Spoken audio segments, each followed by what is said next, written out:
السلام عليكم. أنا اليوم سعيد باستقبال أختي وزميلتي نجلاء المنكوش وزيرة الخارجية والتعاون في ليبيا اللي كتقوم بأول زيارة إلى المغرب. زيارة السيدة الوزيرة تأتي في إطار التواصل المستمر بين المملكة المغربية والمؤسسات الليبية، وتأتي كذلك في إطار تعليمات جلالة الملك محمد السادس بمواكبة المسار السياسي في ليبيا للوصول به إلى الاستقرار، إلى التنمية وإلى التطور في هذا البلد المغاربي الشقيق.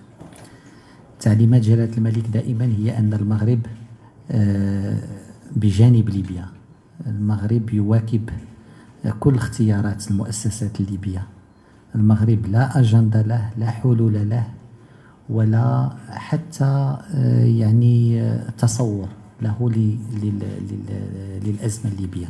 المغرب عنده قناعة واحدة، هي أن هذا البلد يجب أن تنتهي في هذه الحالة التي لا يستحقها الشعب الليبي ولا تستحقها مؤسساته. المغرب يعتقد وله قناعة تامة بأن للليبيين القدرة وبأن الليبيين العبقرية للخروج ببلدهم من هذا الوضع ومن هذه الحالة. فلقاءنا اليوم كان للحديث حول تطور المسار السياسي في ليبيا، كيفية الاستعداد للاستحقاقات المقبلة، والدور اللي يمكن للمغرب أن يقوم به في هذا الإطار بالتنسيق مع الإخوة الليبيين. كانت كذلك فرصة للحديث حول العلاقات الثنائية اللي هي علاقات قوية بين البلدين، تاريخية وإنسانية، وكيفية يعني تفعيل بعض جوانبها في الظروف الأقرب الآجال، سواء تعلق الأمر باللجنة القنصلية اللي غتجتمع قريبا لحل العديد من القضايا القنصلية بين للمغاربة في ليبيا وللليبيين في المغاربة. تحدثنا كذلك على العقد المنتدى الاقتصادي المغربي الليبي في دورته الثانية اللي كان انعقد في السنة الماضية، وذلك في إطار تفعيل العلاقات الاقتصادية والتجارية بين البلدين. وتحدثنا كذلك على تطوير التعاون في مجالات أخرى، سواء تعلق الأمر بالمجال الديني أو بالمجال الأمني وغيرها، لرفع التحديات اللي تواجهها ليبيا. اليوم كاين يعني واحد الرغبة في أن ليبيا في مرحلة يعني دقيقة جدا. المغرب يرى فيها منظور متفائل بأن ليبيا يمكن غادي تمشي في الاتجاه الصحيح، وبأن ليبيا اليوم كاين واحد السياق اللي يعني أحسن مما قبل، واللي فيه كل الشروط باش ليبيا تخرج من هذا الوضع اللي طال أمده، وباش الشعب الليبي أخيرا يعيش في إطار مؤسسات موحدة، في إطار رؤية لتنميته، وفي إطار اشتغال على استقراره. فمرة أخرى مرحبا بك السيدة الوزيرة، أنت في بلدك، واعتبروا دائما بأن المغرب هو له دعم غير مشروط ولا محدود لكل ما هو في مصلحة ليبيا وفي مصلحة الليبيين. وشكرا.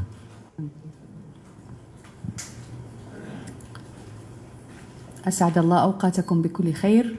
تشرفنا بالتواجد في المملكة المغربية، وكل الشكر والتقدير لمعالي الوزير. لكم كل الشكر على حسن الاستقبال وعلى الضيافة.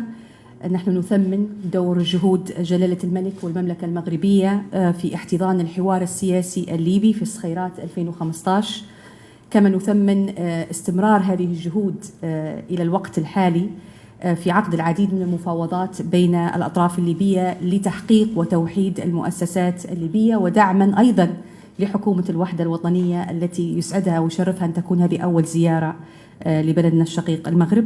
نثمن أيضا دور المملكة المغربية للسلطة التنفيذية للمجلس الرئاسي ولحكومة الوحدة الوطنية، ونؤكد على أهمية الشراكة الاستراتيجية بين البلدين كما تفضل معالي الوزير، وهي شراكة مهمة في المنطقة بأكملها للتصدي لملفات مهمة جدا أهمها ظاهرة التطرف والإرهاب. نشدد أيضا على أهمية السياسة الدبلوماسية المغاربية المحايدة والتي تخدم التوافق الوطني الليبي وتعزز الاستقرار في ليبيا. نؤكد أيضا على انسجام المواقف الرسمية لدولة ليبيا مع قرارات مجلس الأمن المتعلقة بليبيا والتصميم الدولي بالخصوص الذي تقابله إرادة من السلطات الليبية في تحقيق الاستقرار، ونتطلع لدعم المملكة المغربية لهذا الموقف دوليا. في إطار تعزيز التعاون المشترك بين بلدينا، اتفقنا على انعقاد لجنة مشتركة للشؤون القنصلية بأسرع وقت ممكن لمعالجة الكثير من الملفات العالقة بين البلدين، خصوصا فيما يتعلق بالتأشيرات وتسهيلات العمل والدراسة والإقامة في البلدين. أيضا نتطلع لدور مغاربي داعم للرؤية والأجندة الليبية التي ستطرحها حكومة الوحدة الوطنية قريبا في مؤتمر برلين الثاني لتحقيق أهداف خارطة الطريق وتمهيد المرحلة القادمة ودعما للجهود وتحقيق استقرار ليبيا وتمكيننا لتنسيق هذه الجهود العربية والدولية لتحقيق هذا الهدف. وأخيرا نتطلع للتعاون الأمني والعسكري مع المملكة المغربية لتطوير وتأهيل المؤسسات الأمنية العسكرية. أخيرا ندعوكم أيضا لافتتاح السفارة المغربية في ليبيا ورفع مستوى التمثيل الدبلوماسي بين البلدين. وأيضا ندعو من هنا لضرورة انعقاد قمة للاتحاد المغاربي، نحن نريد ذلك في أقرب وقت ممكن بشكل عاجل لأهمية الاتحاد في الحفاظ على الأمن والاستقرار في المنطقة وجوارها الأوروبي والأفريقي. وشكرا لكم.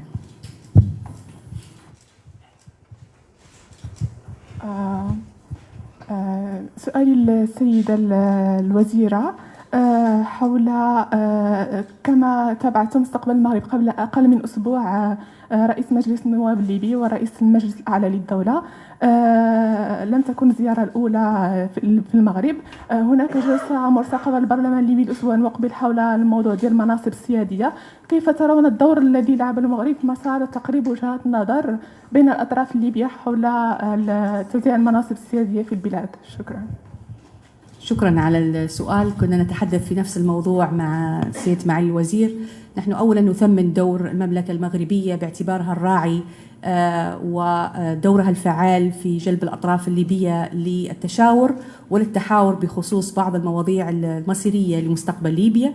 نحن ندعم هذا المجهود، وبالعكس نحن يعني جدا سعيدين بدعمهم في هذا الاتجاه، لأن هذا ليس هناك مستقبل ليبيا غير الحوار وغير الانسجام والتوافق وضع رؤية مستقبلية موحدة من كل الأطراف. شكرا. Monsieur le ministre, bonjour. Bonjour Madame la ministre. C'est pour l'État, suite à l'adoption de la résolution du Parlement européen, comment voyez-vous les relations avec l'Union européenne et en particulier avec l'Espagne? Merci. Merci.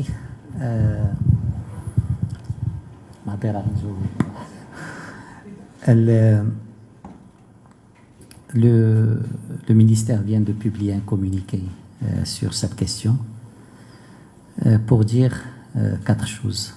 Premièrement, que le Maroc considère que toute volonté de détourner le débat sur la crise bilatérale par une quelconque européanisation de cette crise est contre-productive et voire même nuisible à toute sortie de crise. Le Maroc considère que la crise est bilatérale, la crise est politique et la crise est avec l'Espagne. Le Maroc est satisfait de ses relations avec l'Union européenne dans tous les domaines. Deuxième chose, le Maroc considère que la résolution est en déphasage avec le registre du Maroc en matière de lutte contre la migration clandestine. que l'effort du Maroc est connu et reconnu. Et on a vu même hier de nombreuses institutions qui ont relevé ce rôle, y compris des institutions européennes comme la Commission ou le service extérieur. Troisièmement, le Maroc, bien sûr, considère que cette résolution s'inscrit dans une instrumentalisation des institutions européennes et du Parlement en particulier par rapport à une question qui n'est pas du ressort du Parlement européen. Si le titre de la résolution concerne la Convention des Nations Unies sur les droits de l'enfant, la première question qui se pose, qui a donné au Parlement européen le mandat pour superviser des conventions onusiennes? Depuis quand le Parlement européen est le gardien de l'application par les États membres d'une convention onusienne? Les conventions ont leurs mécanismes et j'étais content de voir tout à l'heure l'UNICEF, qui est l'acteur principal de cette résolution, valoriser et saluer le rôle du Maroc dans la mise en œuvre de cette convention. Et si le Parlement européen s'intéresse à cette convention et à ses violations, par curiosité, j'ai vu ce que dit le Comité des droits de l'enfant sur la situation ou la pratique de l'Espagne. Que dit le comité et que le Parlement, si ça intéresse le Parlement européen? Le comité dit qu'il est gravement préoccupé par la discrimination que les enfants continuent de subir de facto en Espagne en raison de leur handicap, de leur origine ou de leur situation socio-économique. Le comité, qui est celui de cette convention, est inquiet par les conditions médiocres d'accueil et d'hébergement dans les centres de rétention temporaire surpeuplés qui accueillent des étrangers et de la négligence qui y est constatée, ainsi que par l'absence de mécanismes de plainte accessibles aux enfants. Le comité est vivement préoccupé par la législation espagnole qui autorise les méthodes intrusives, même lorsque les documents d'identité semblent authentiques. Le comité est préoccupé par le niveau élevé de violence dans les centres d'accueil pour enfants et l'insuffisance de prise en charge et de protection assurée par les professionnels. Si on veut, il y a le registre du Maroc par rapport à l'application de la Convention est connu, et il y a d'autres situations qui auraient pu intéresser le Parlement espagnol. Ce que je veux dire, c'est que le Maroc ne sera pas détourné de l'essentiel. L'essentiel, c'est qu'il y a une crise bilatérale dont la genèse est connue. Il est lié à une attitude, à des actions qui ont été hostiles à une cause sacrée pour le Maroc et les Marocains. C'est ça le fond du problème. Et tant que ce problème n'est pas réglé, la crise restera et toute tentative de déviation du débat serait vaine et n'aura aucun impact sur la perception du Maroc par rapport à cette crise.